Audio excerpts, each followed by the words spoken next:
There are a few brand settings. Make custom font and colors for your clients.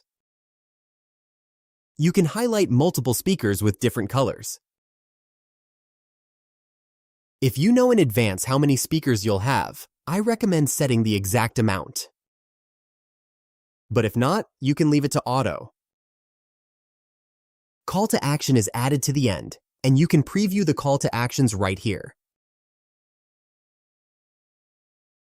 It will be prepended after the last caption added. And you can select your custom CTA. It could be in any language. Spelling can ensure that your brand name is spelled correctly. If you have any industry-specific terms that you'd like to make sure pronunciation is correct for, add them comma-separated here.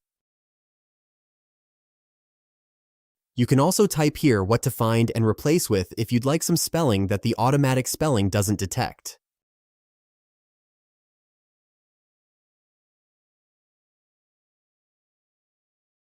The style by default is the one you chose right here when you opened, but you could overwrite it.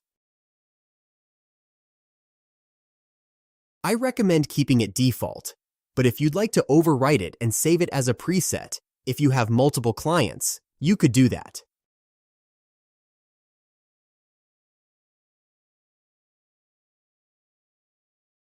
Lastly, highlight. If you'd like to highlight all prices, use $ with the star sign to match any numbers, or you could highlight specific terms comma-separated, and each of those will be highlighted with a different color.